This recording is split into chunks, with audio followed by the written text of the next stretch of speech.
Il semblerait que chaque peuple ait besoin d'un proche voisin pour lui attribuer la palme de l'imbécilité. Chez nous, les Français, nous avons les Belges.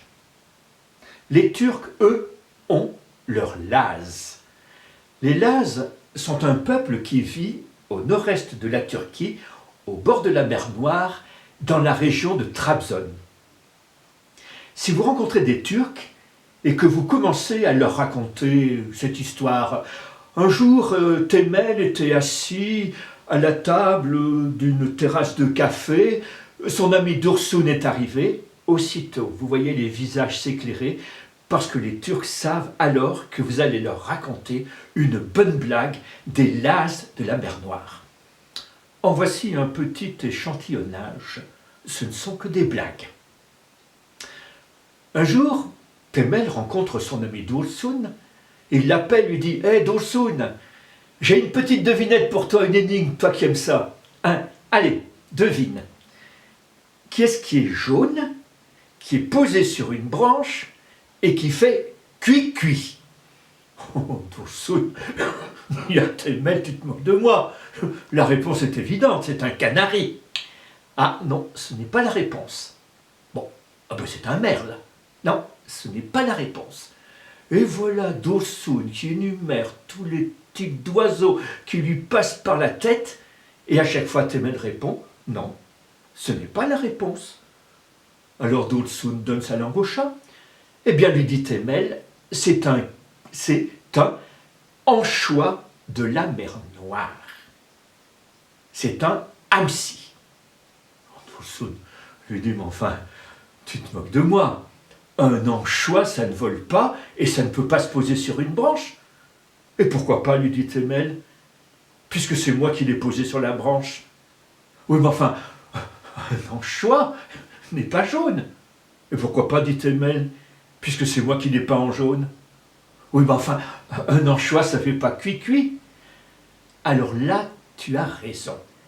Et je crois que c'est ce qu'il y a de plus incroyable dans cette énigme. Un Laz de la mer Noire, après avoir longtemps vécu en bonne santé, a commencé à être malade, les ennuis de la vieillesse.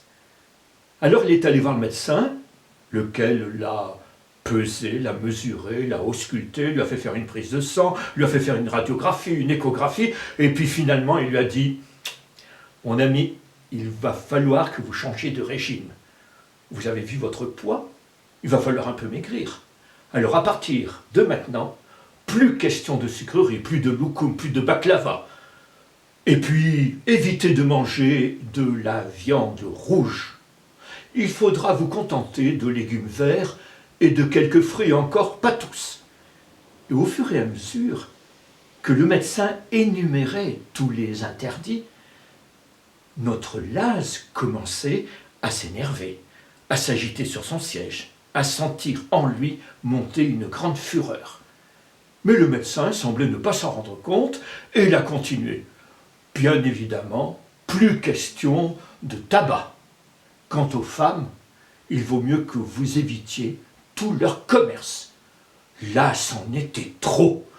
Le Laz, furieux, a sorti son pistolet, il a tiré sur le médecin, il l'a tué. Et quand il est sorti du cabinet du docteur, il s'est dit « C'était un cas de légitime défense. Si je ne l'avais pas tué avant, c'est lui qui m'aurait tué. » Un jour, Temel s'est retrouvé à l'hôpital avec ses 2 oreilles brûlées. Dès que ses amis Dursun et Cemal l'ont appris, ils sont allés le voir en lui apportant des loukoums et des baklava, et en lui promettant qu'à la sortie de l'hôpital, ils iraient ensemble sur la locanda du port manger un plat de hamsi grillé avec du riz. Et puis, un peu curieux, ils lui ont demandé ce qui s'était passé. Mais enfin, comment tu t'es brûlé comme ça, l'oreille? Oh, a dit Temel, c'est un accident vraiment complètement stupide. J'étais en train de repasser mon pantalon avec mon fer très chaud quand tout d'un coup, j'ai eu un coup de téléphone. Alors moi, dans ma précipitation, un peu étonné, au lieu de prendre l'écouteur, j'ai pris le fer, et voilà. Oui, mais enfin, cela n'explique pas ton autre oreille, aussi brûlée. Et oui, mais ça c'est quand j'ai voulu appeler l'ambulance. Ce jour-là, dans la ville de Trabzon, c'est la fête. L'usine d'automobile vient de sortir le dernier modèle. Une automobile à 5 vitesses, mais il paraît que la 5e vitesse est encore plus rapide que les autres, qui fait de cette automobile la voiture la plus rapide au monde. Et, grande gloire pour lui, on a demandé à Temel de la tester. Temel a donné rendez-vous à ses amis, Cemal et Dursun, à la locanda du port. La voiture était là, au bord du trottoir, prêt à cet exploit.